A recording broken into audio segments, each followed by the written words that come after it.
And with that, we bring on the third person that went to St. Thomas Aquinas onto the show, Tyreak Sapp. Tyreak. Yo. Welcome to the show, my friend. You're on that STA time, man. It has been and always will be a St. Thomas Aquinas podcast. Was done. Yeah.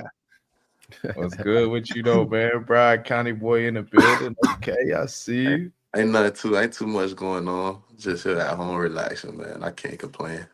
Yeah, man. Hey, Tyreek, real quick, man.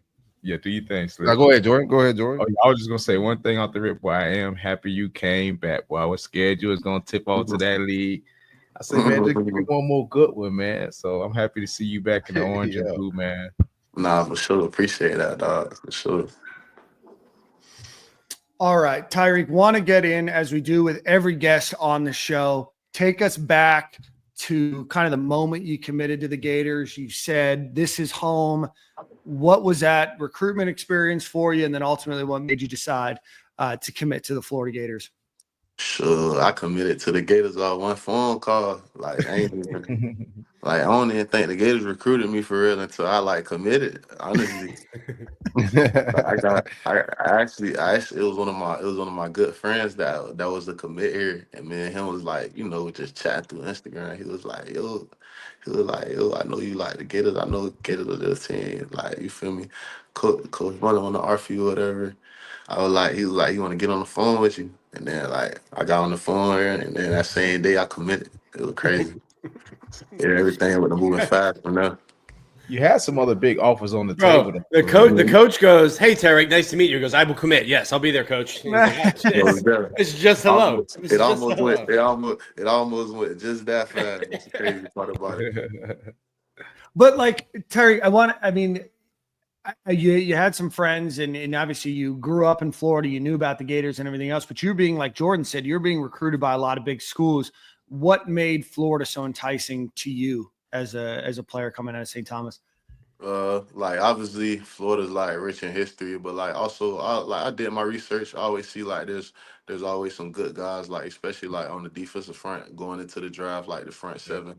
So I figured Florida was a good place to go play defense at, just because that rich tradition of players playing on defense and dudes taking pride in it. And I know it's a lot of dudes who've been drafted from here very highly in the draft, that play my position. So that was one of the big things.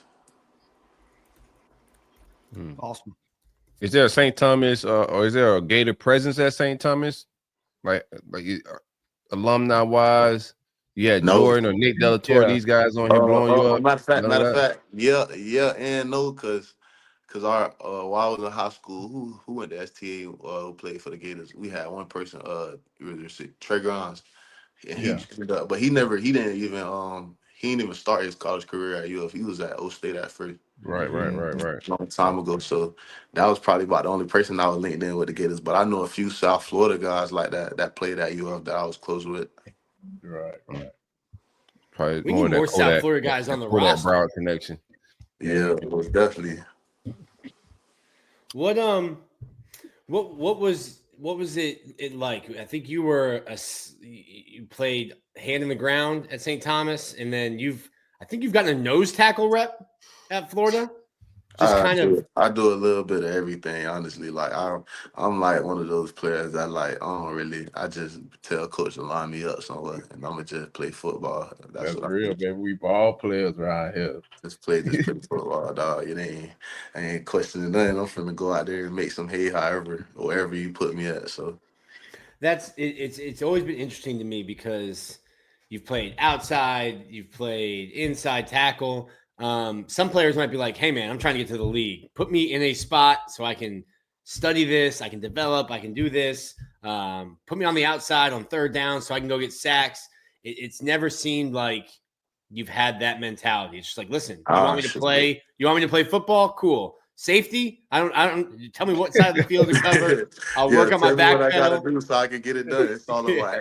At the end of the day, it's all about how well you can get a job done. So I think it's you can do your job very well. That you can go out there and play pretty much as long as you can do it at a high level. What goes into that though, film wise, watching wise, because your responsibility playing outside versus playing inside, your gap protections, your responsibilities are different. How much studying do you have to do to be able to slide around the line like that? Not to say not to minimize it, but it's not much, but it's still a lot at the same time because I still got to look at like if you playing up front regardless, you still got to look at blocking concepts, blocking schemes, the way teams zone blocks. A lot of teams like to run a variety of things, especially like in the SEC, where the run game pretty much determines which team is going to win or not. So a lot of teams mix it up. So you got to kind of especially like playing on the edge, you got to kind of be strategic about what you're doing out there because a lot of teams run a lot of funky stuff. So you got to kind of adjust. You got to take some time. You got to watch film, and then you got to be able to play football slow and then do it fast. So then it all becomes muscle memory. So it is a lot. It's a lot that plays into it. And then just rather than just going out there and making plays, it's a lot that going into it, making the play. Tyreak, I want to follow up. Do you think playing a bunch of different positions on the defensive line has helped you master your craft now? Oh yeah, for sure. It gave me a lot of dexterity, like crazy dexterity, because transitioning from inside to outside, like shoot, I was going against bigger dudes on the interior. Not saying that I still don't, but like even on third down, but like I was going against bigger dudes on the interior, especially in the run game, like having to still be stout, and then going on the outside where tackles a little bit lighter, and I got a little bit more space to work with. I think that like helped me out a lot because with my frame, I'm very quick and powerful, so I take advantage of that. I use that to my advantage. Like I know what's my advantage, and I use it to the fullest. I don't know if you play the college football video game much, but buddy, I don't know if it's your cousin, your brother, somebody at EA. I simulated a season, and Tyreak Sapp won the Heisman with 14 sacks. That's I crazy. remember I simmed the season, and then like I'm like just like doing it for a story, and I'm like Tyreak Sapp won the Heisman, like a defensive lineman won the Heisman. So they like you outside, and you get after the quarterback online. Got to. I Hey, know for Tyreek. me, Go ahead. No, go ahead. You good, Jordan. getting back to my decision with making my decision at Florida, a lot of it for me was just keeping my family close to home and me and being able to go home if need be. You know, Thanksgiving time coming, I want some people's home cooked meal. So was that a big factor for you? Like, how often do you go back home and stuff like that? Not later in my career. I go back home less often, but I still do pop back home. My family comes here, but it definitely is.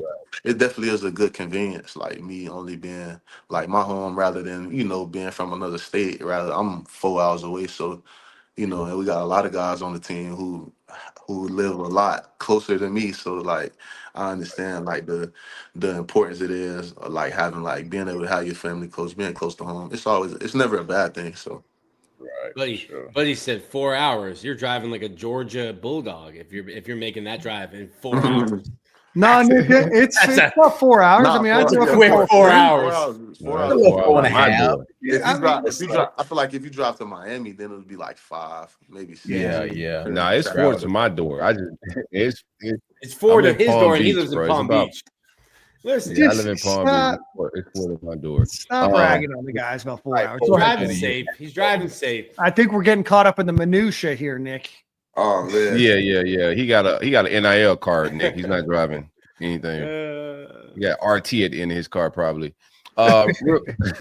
Real quick, Tyreak. What like pregame? Like you one of my favorite guys to watch is pregame wise, man. I'm a football guy, bro. You black out sometimes, right?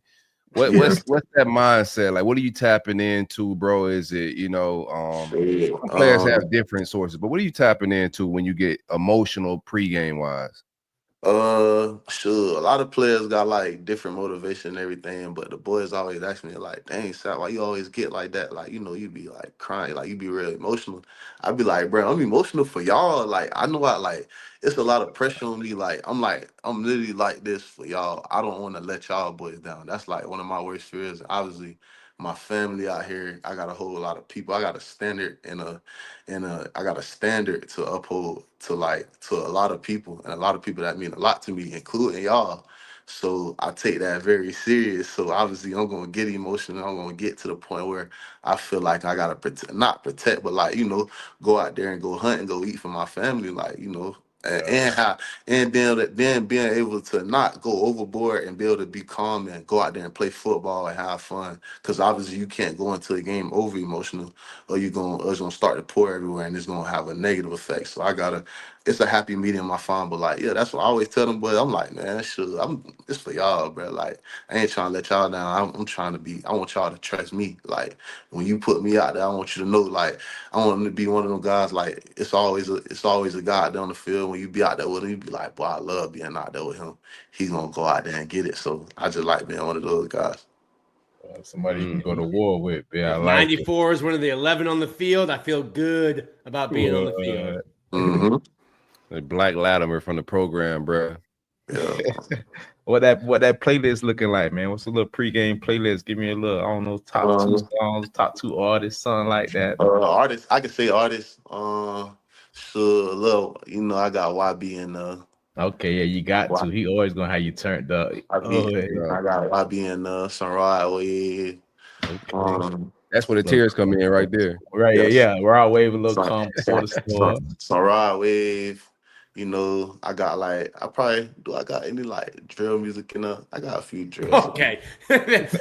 we are regulating our emotions here. We've got drill. We're going from Pop Smoke in the morning and look down to because Rod Wave. my mood start to shift throughout the day. So in the morning, I'm like kind of R&B, old school vibe. Yeah, that's how I used to vibe. R&B in the morning, just the old, like, you feel me, just get a vibe, and then like as the day go on, like, you feel me, the tension start to build up. So you gotta start changing the music. And then who else? I got one more artist. Shoot, who else I be listening to? I don't know if you know about LCG Heen. I be on Heen. Yeah, for sure. Yeah, I be on that. And chat for y'all who don't know, he talking about YB is young boy, NBA young boy. NBA young boy. Yeah, y'all don't know. Chat. Thank you. We got a cultured chat, bro. They know who YB is, man. I mean, look at the two faces at the top here on the right. Of course, we know everyone that you just said. Absolutely. Yeah, I mean, that's my plan. I mean, you must have looked at my Spotify right before you came on. Grab Dan's phone. Talking about that, as the day goes through. So fans, writers, we like noon games because we get our night. We can go do what we want at night. Yeah. Like the vibe at night in the swamp, Tom Petty hits different. But what's it like for a player? Because that night game, you're stuck in the hotel. You're just like waiting. What's a best kickoff time for Tyreak Sapp? Noon. Noon. You gotta love a noon game. You get the rest of the day. Not only do you get the rest of the day, a lot of teams, like, all right, so not saying that I don't love night games, because the night games are always the life of the party. It's the swamp. It's that night. Like, it's gonna be rocking. Everybody in Gainesville and surrounding areas will be there. Like, it's a plethora of things going on. Like, it's a whole lot of energy. But I feel like even though like a packed out noon game in the swamp, ain't nothing to be dealt with either with that heat. I'm about to say, them boys got to deal with that heat over there. They're going to be cramping up. With that heat for an opposing team. And then as well as, like, for me, I feel like it's a competitive advantage. Like, I use it as a competitive advantage because a lot of teams in those noon games, for some reason, it could be the best teams, and they like to start off rolling slow. They just kind of like, you feel me? You catch them. I'll be like, boy, I catch you in the morning. It's going to be what it is. And I'm finna be ready. I'm finna be ready. I'm finna be ready. And the thing is, the quicker you can snap in and be ready for water earlier, the better. Because a lot of people, they try to kick it. Like with those new games, if you try to kick it in gear an hour from kickoff, I'm telling you, it ain't gonna work like that. It's a little bit too late by then, boss. Like those noon games, you wake up early morning, like ready to get it, and then like it's not like all the players, like everybody be like, man, those night games, bro, I be having to wait. I be ready. I wake up in the morning. Everybody wake up in the morning, everybody hyped up, and then like it's obviously nerves too. Like, so everybody nerves, you kind of be riled up. It's game day, so it's a whole lot of emotions going on, and it hit you early morning too. So I don't care what time the game is. That game day is like hit you early morning, so you be ready to play. But like you wake up at 8 a.m. and you're like, it's game day, and you're like, in 12 hours. Damn. I know I gotta be in the ballroom in 2 minutes to go do a walkthrough, and then we still got 7 hours after walkthrough. Yeah, you got walkthrough. You're gonna have breakfast. You're gonna have meetings, walking around with the team, just That's what made it, and that I feel like sometimes that makes the night game special because like the things you do before the game, and then like just that whole day just leads up to the game, and then like after the game, you be like, man, we had a good day today. For sure. Hey, So take Tyreek. me a little bit more. Sorry to cut you off. No, you do your thing. Do your thing. Yeah, take me back a little bit more to your official visit. I want to say, who was your host? Did you enjoy it? How did it go? I ain't had no. I'm a COVID baby. I graduated 2021. I ain't had no. Wow, I ain't over you with no school. I'm taking virtual visits. I'm talking to that's coaches. crazy. I'm talking. You gotta communicate with coaches through FaceTime. Like so, a lot of Wow. the guys I knew from UF, like they were back at home. Shoot, during COVID, they were back at home at the time. Yeah, so Jordan's thinking about going to Cantina. Well, Jordan's thinking about getting dropped back off at the hotel. 17 years old, being like, "How do I find my room?" I ain't get the experience none of that. But honestly, yeah, like, it didn't matter to me. Yeah, Like, it is. I was ready. Yeah. I was ready to get on campus and get my like college career started anyway. Exactly.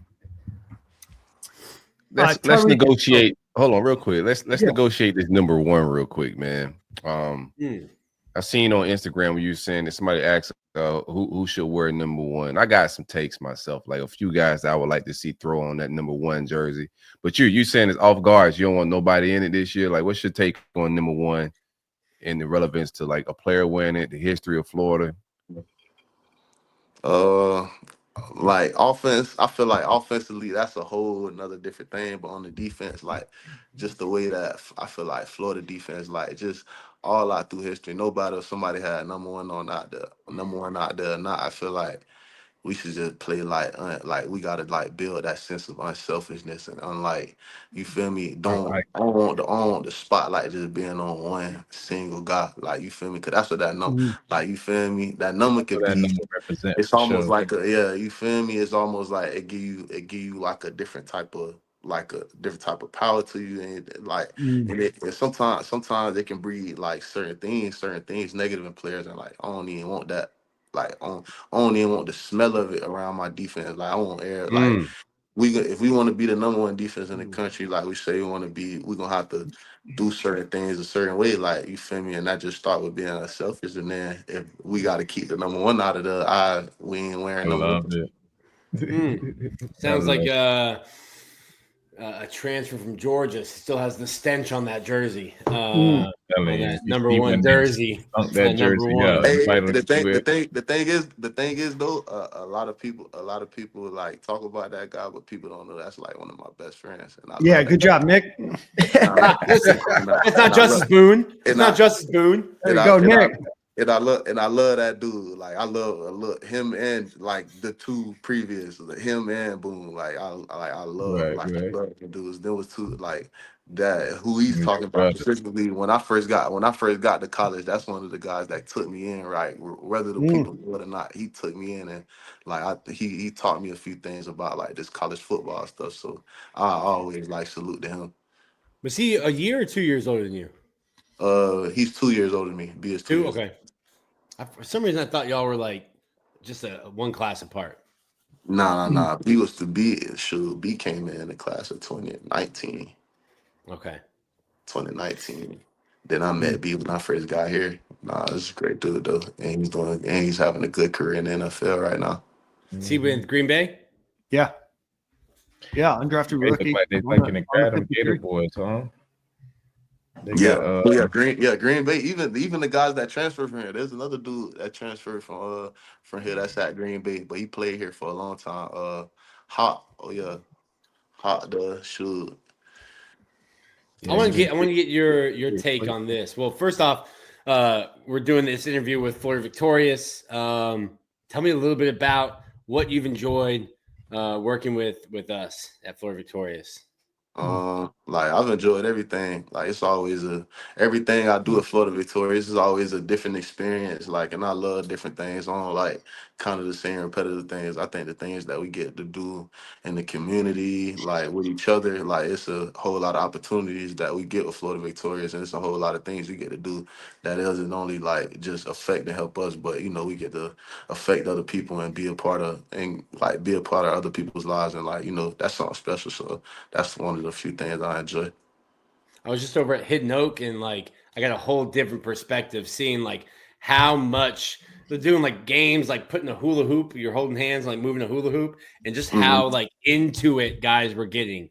Devin Moore, Demo, and Caleb Rios are talking trash to each other across the gym, and I'm like, oh, these guys are getting into it. The kids love seeing the Gators show up. So Yeah, like it's always good to go around the kids and people and get them like a good experience. Like show them like that we just regular people like y'all. Like we ain't. It's not because like they look at you guys like you're exactly. superheroes. Yeah, I'm like, yeah, we ain't nothing but regular people like y'all. We go through the same things. We have problems too. It's just that we do something a little different that puts us in the spotlight. So Love it. Tyreak, I'm not sure how much time you have with us. Time we could probably go on for a long time, but I want to try to keep it within some sort of time constraint here. okay, cool. Yeah. This would just let us know. Just throw up like a peace sign when you're like, all right, last question. All right. You really had a breakout year this year. You led the Gators in sacks this season. What was the change for you that really made you stand out this year? And what was the changes on defense that really, like, especially like, I guess probably after that or at that UCF game and then beyond, you guys seemed to turn a different switch in the defense and getting to the quarterback and, starting to wreak some havoc on defense? It's a deep question right there. I'm telling you what, man. That was long. I'm not going to try to throw one of your best friends under the bus. That was long. That was long-winded. That was long-winded right there. But hold on. But I just say like some things that I did within myself, like was just improve my film study, like sharpen up the things that I need to get better on. Because there was nothing I felt that I was not very either just failing at or it was just super bad at. I just felt like it was just fine tuning my game, and then obviously looking into things on film that could help me play better, play faster, anticipate a little better, and just all around be a better football player, honestly. So those just are some of the things I did, and then obviously the work I do in all season, just try to improve, sharpen my tools, and just correct the things that I need to get better at, and then obviously sharpen the tools that I already have, and that's what I feel like I did, and I just took that and put it into the field and put it in practice, and then what you seen was what you was just the work that I put in, but then the shift in the defense mid-season. I feel like we had the same mentality throughout the year. Like the mentality was there, but we just had to do the things during the week and do the things during those times. So we had to either do walkthrough, just understand the game where we got young guys that got to mature, and then after that, and then we just got sick and tired of being sick and tired, honestly. And we just buckled up, and because we got the talent, we can match up with anybody talent wise, but it was just about the other things that didn't require talent, and I just think we improved on those things. It's just a lot of stuff that don't take no talent at all that we can do better. So that when we did that, you seen what the work that we put in, and everybody just came together as a defense. No matter what happens, or no matter what goes on, we still gonna stick together, and we never gonna panic, and we not gonna blink. We just gotta go you feel me? You gotta roll with the punches then, and that when you throw a punch, you gotta make sure it hit. Right. Sure. I wondered about that because not only was it the same guys, it was less than the same guys. I mean, the secondary, everyone was dropping, and how much of it was just like you said, we got sick and tired of being sick and tired. How much of it was just hey, everyone needs to look in the mirror, watch that film. You are what the film says, and that's not who we are. How much of it was just we're not changing scheme, we're not changing players. Hey, this is embarrassing. We don't want to look at this anymore. It's crazy you say that, because as the season went, the scheme got more simpler, and we were just out there just playing football, just playing free, and lining up man to man, and you versus me, and that's what it turned into for us. You do a little, you sprinkle in a few things that look pretty. You sprinkle in some pretty things on third down, obviously, and things and such like that. But other than that, like you just we went out there and we just, you feel me? We made a choice, and we already know we can do it. We understand we got the talent, the firepower. We can line up against anybody, play against any team, and be competitive and play harder than them for the most part. And we knew that, and we just went out there, and you just got to hone in on the moment. And when you get your opportunity, like a lot of guys was taking advantage of it. So just think it was just taking advantage of our opportunities and then running with it and just staying motivated every week and understanding that we can do that. And that's what happened. And it was a beautiful thing when it did happen. It was beautiful. And I had some, it was probably some of the most fun I had as a Gator player, honestly. Yeah. Tyreak, what type of jump? I think that our defense is going, especially that front seven. We got some injury stuff on the back end and the secondary that I want to see get shored up. But that front seven is going to be one of the best in the country. Outside of the starters, you got Cameron James, LJ McCray, some of the guys we've been waiting to jump on the scene. They showed a lot of sparks towards the end of the season. What type of jump are you expecting those younger boys? I know you played a big part in mentoring them guys. So what type of For jump are sure. you expecting from those guys this fall? They're gonna make a huge jump because like now in their careers, they're kind of growing up as college football players, as college students, like everything overall, they kind of just becoming who they want to be. And I'm just here to help them along that way. And as many pointers I can give them, I always give them. And other than that, if they doing their thing, I let them do their thing too, because everybody, as a football player, everybody got their own play style. So I don't intervene too much. I let them young guys play football and get to experience all the things that they need to experience on their own and not just holding their hand, but letting them experience like, yeah, you see how you messed that up. That's how you correct that. And then when they see that on their own, I feel like they learn better. But they gonna make like Cam James has already made a big jump in LJ. He kind of jumped out the scene with flying colors, even though he was very young, inexperienced. Like you can, if you watch him play, you could tell he's basically like a high school out there playing, but he can go out there and get out with anybody. And Cam, he's just probably like one of the most improved defensive linemen I've seen, like just so far, like just overall, like Cam that's like my little brothers, and I'm hard on him too. Like I'm hard on him, but I'm hard on him for a reason, and I know it's gonna pay off for him, and he gonna thank me for it. So. Almost like he's not going to thank me tomorrow, but in a couple of years, he might thank me, for that tough love. He's such an interesting player. He might have like a 7-foot wingspan. Oh yeah, like long that dude arms. is like that's a freak of nature. Like the basketball, I always say it's the basketball Bills. It's the basketball Bills. They nasty for some reason. Like What? I'm not built. I got T-Rex arms. I got like short. Of course, like I got short legs. I'm like one of the like Same. my build is not big for basketball, but them Andy. basketball builds, boy, they nasty. Like with What? them long arms, them long limbs. They fast, but they don't look like they running fast. Like it's crazy. Mhm. I'm put me down as always here for Tyreak Sapp, commenting on his teammates' bodies. We had basketball build. We had George Gums. Looks like he just got out of the penitentiary. George, yeah, George. I no. People call him. I call him Avenger. He's like one of the Yes, Avengers. I call him an Avenger. That's that great. it's interesting. It's crazy, like how you mentioned, like, hey, some guys are out there like hooping, playing on athleticism. George was a receiver, a tight end. Then they were like, hey, we got some injuries. You want to flip over to defensive end? Sure, I'll try it. Why not? And he's just a dude who looks like he's been playing defense his whole life. Yeah, but it's crazy because it's like you see pictures of George when he was younger. He doesn't look a spit of anything what he looks like now. I'm like, bro, I don't know what you did, but You're like, bro, I don't know how long the bid was, but you put your time in. I don't know what you did. For real. Keep doing it, my God. Keep doing it. I think this is my Tyreak, how last much time question do you for guys? you. What Oh, do you my bad. think? Let me get one real quick, Jory. Go ahead. How much time? I see some video clips from Coach McLeod, and I see he do a lot of work with just the fundamentals, the tacticians, the moves. Mhm. How much time do you guys put in on a daily, weekly basis on those moves and it's almost seems like it's like martial arts. Some of the stuff, the drills and stuff he It put is. together, It bro. is. It Like is. It's it's crazy you say wild. that. Yeah. How much time do you guys put into that? Sure, I see Coach Lou. I see Coach Lou at least about like 3-4 times during the work week, and then I see him once on the weekend on Saturday.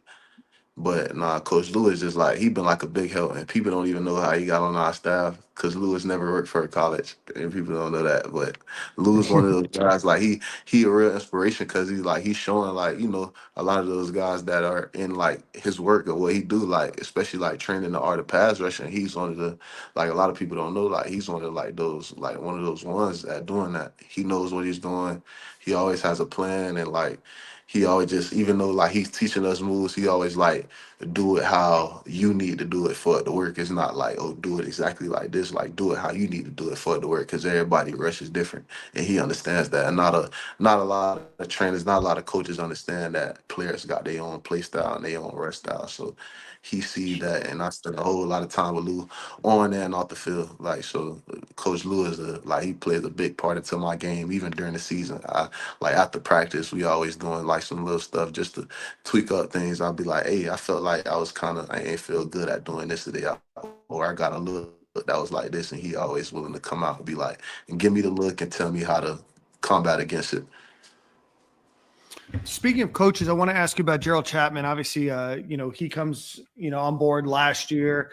Looks like a maniac on the practice field, on the sidelines. I mean, just full of energy. I'm jealous. I wish I could harness like 20% of that for my day-to-day life. What was his impact for you this year and or for this past season? A lot of people don't know Coach Chapman is not even my coach. Oh, very good. Mike P. Mike P is your coach. Anyway, yeah. Well, listen, it doesn't matter. It doesn't matter where you are on the practice field. You will hear Coach Chapman. You could for sure, but you could be at the golf course and be like, "What the hell is he yelling at?" Crazy. It's crazy you say that, but Coach Chapman not even my position coach, but I spend a whole lot of time with Coach Chapman. Like while we doing certain special team drills and Coach Mike P, we ain't doing Indy. I'm going over there with an interior lineman. I'm doing Indy with them. I'm doing drill with them, man. Like Coach Chat, like me and him kind of like see the game the same type of like the same way. So like me and him get along real good. I'm always popping into the interior D lineman meeting room, sitting down, chopping it up. Me and Coach talk ball. So like Coach Chapman, he's been that's probably like one of the best additions like of coaches like that we've had here. Like he's a great help. Like so like Coach Chapman is like one of those dudes. He knows what he's talking about, and like he demands like effort. He demands you to be your best. So.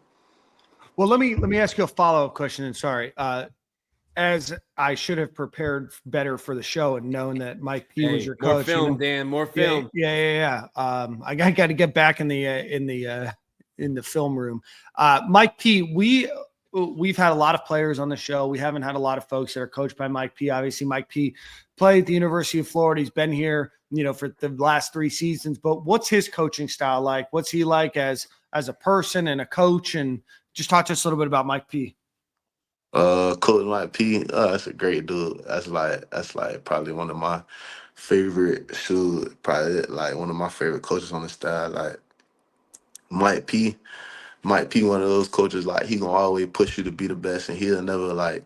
He always got like a standard. He always got like he got this thing written down the room. Like he was like I don't got rules, I got expectations. Like he don't like he not one of those coaches that's gonna like he not finna try to make you play hard. Like that gotta be in you. He don't coach. He say he don't coach effort. He don't coach nothing that requires you to go out there and like go do what you gotta do. Like he gonna coach you up on football. He a real football coach. That's one thing I can say. Like from him, like his experience from playing the league, it kind of helps because he doesn't like overcoach certain things and make things overly complicated because he's been in our position. So he knows how to tell us certain things like, all right, so we get it. He doesn't like, oh, you gotta drop back in the buzz. You gotta sit here and look here. He be like, nah, man, just drop back in the buzz, look inside, nobody there, go play football. Like Right. Like and it's simple and it's crazy. I say it like that because it's really simple like that, and it's other than that, like everything else, like you already know how to do that. Like you just tell us, shoot, the technique fundamentals. If that's all they're gonna take, you go out there and do the things I tell you, because you are like I always take his word because he play in the league. And he be like, man, everything he done taught me like so far, shoot, it worked. Like other than just me using my natural ability, like the techniques, everything, it works. So like. You get to a certain point where like, hey, everyone's got that talent level. Mhm. What do you do technique wise? One thing I wanted to ask, Tyreak always, when I told him me and my wife were pregnant, always asked how she was doing, always asked how the girl was doing. What a guy. You have a daughter. Yeah. How did having a child kind of change your why, or change the way you worked, change the way you looked at life, and the way you looked at football?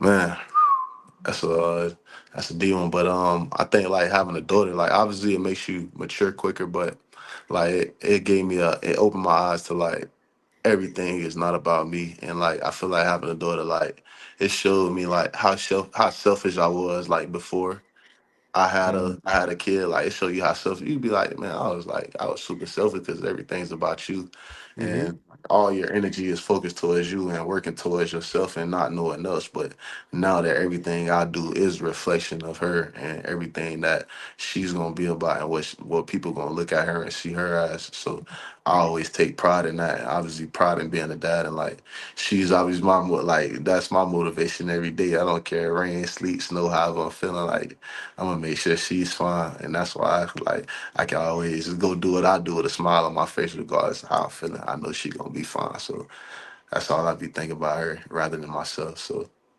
How Yeah, we trying cool to are get Dan to go those? raw to get some kids too, bro. Dan, we got 4 girl dads here, and then Dan's just selfishly going golfing. He's out on the boat. He's doing his single man thing. But yeah, Tyreek man. almost made me shed whatever my version of a thug tear would be telling that story. You know what I mean? That was a very moving comment, you know, and if I was close, I think that would put me over the edge. But until then, golf on Saturdays, boating on Sundays. guys at the club Saturday night. It's really cool to see, and I'm sure it's special to you now, but I think you'll look back on the pictures you have, seeing your little girl run around. She's got her headphones on because the swamp's loud, but seeing her run around the field, hanging out with daddy after games. I know you want to win, but I'm sure getting to see her, run around with her even after a loss, win, lose, draw, and to see her and hang out with her on the field. Yeah, it's always the best. It's always good to see your family after the game. Like that's probably one of the best parts. It's hard too after a loss because you feel like you let them down. It's hard to look like it's almost like dang man, I let y'all down. They always there to back you up and be like everything gonna be fine. They And that's still like gonna love you. yeah, they gonna love you regardless. So regardless of win, lose, or draw, they gonna love me. And that's how I keep going and I just stay motivated, do what I gotta do. That's real, I man. love that. No doubt. Tyreek, I want to ask you, there's a question from the crowd here. What recruit that just came onto campus or what freshman are you most hyped about? VB3. Okay. VB3. Little bruh. You can't just drop a name. There's got to be a reason. That Be boy a something dog, serious. but you That boy something serious. That boy work so that boy work ethic out of this world. I'm telling Like you. literally, like his work ethic is otherworldly. Like it's sickening. Like it make your stomach sick. How hard he Oh, works. y'all get me hype, boy. Hey, It make listen, your man. he works so hard it make your stomach hurt. You be like, Jesus Christ.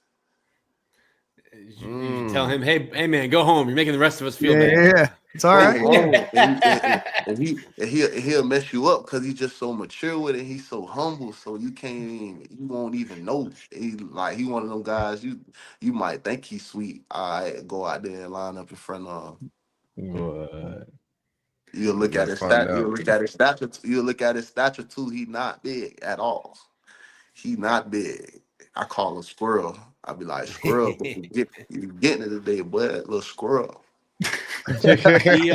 What's interesting, he told me, so we had him come into the office and he did like a little Q&A with our members, and we're just talking to him. He was like, bro, I thought like I worked hard. He goes, and then I saw like Nashon. I saw Nay working out and I'm like, dude, I need to work harder. So it's almost like that freshman mentality of being like, I was the big when you come in, you're the big man on campus in high school, and you come in now you're a bunch of big men on campus here. But it's interesting to see that you mentioned how hard he works, and he told me when I first got here, I looked at Nashawn and I'm like, oh, I got work to do. No, for sure. Like it's like I feel like as a young guy, it's always gonna be like that. Because even for me, it was like that. Like working out every day, and then like you ain't got too much to work about. Only thing you focus on, like as far as football, is working way up on the depth chart and earning respect. So the best way to earn your respect is go out and work. And then every day just show up, and that's the best way to earn your respect. So those guys trying to just earn their respect, and I respect that. So, but it'll be good to see them like in spring ball and see like what everybody actually can do in some pass. But that's one of the hardest workers, though. Lil VP3. Oh yeah. Who's the funniest guy on the team? Funniest, sure. I ain't even that funny. I'm probably the funniest guy on the team. We got I know you the biggest clown over there. I already know that. we got too many characters though. Like you would like if it was a UF TV show, yeah, hey man. We would be laughing. We'll have a whole lot of people watching, a lot of views. It feels I need to talk to Billy. We might have to do like a Floor Victorious reality TV show inside the locker room. It'd be. Nah, I don't think inside locker room. Might need to be pay-per-view. Yeah, you don't want to go in there. Pay-per-view. Inside the locker room, you might gotta start Patreon. You might gotta start Patreon inside the locker room. 100%. What go ahead. What young offensive lineman is giving you a hard time? Which tackle? There's a lot of Westpaw talk. Is he a monster? But is there any young offensive lineman that's not starting that's gonna be a problem or a good asset this fall? Fletcher's good. He like young. He got a whole lot. He still got a whole lot to learn. And then like None of them boys. I don't know, because the O-line position is so hard to pick from. Because like one thing about it, two things for sure. O-line ain't like my position. It's 5 dudes go out there and they stay out there the whole time. That's a fact too. Yeah. They stay out there the whole time. So I can say a kid got a lot of potential, but then it's like, whoever the starting 5 is, that's the starting 5. Like if you see that field, that means we putting belt. So maybe if coach decides to take them out, that's up to coach. Yeah. And then I got one more for you. We're running along with you. We'll let you get out of here. When I was at Hidden Oak, I saw Jalen Wiggins, and I looked at him and I'm like, that's not an 18-year-old. He looks 30. Physically. He looks 30. Physically, I'm like, sir, how many times did you do 4th grade? Because you certainly cannot be 18, not a freshman in college. It remind me of the scene of what's that movie? Sandlot. No, not Sandlot. No. Oh, the bench warmers when they hands him the I am 12. I am 12. He gave the person to me. It said I am 12. That's what it remind me of. Boy, I'll be like, boy, you look old, but hey, that ain't my first time seeing it though. It like now it don't surprise me. Like it don't like those like these the freaks that show up. Yeah, he's from Broward, bro. He see grown looking kids all the time, bro. Yeah. Well, it's like the norm now.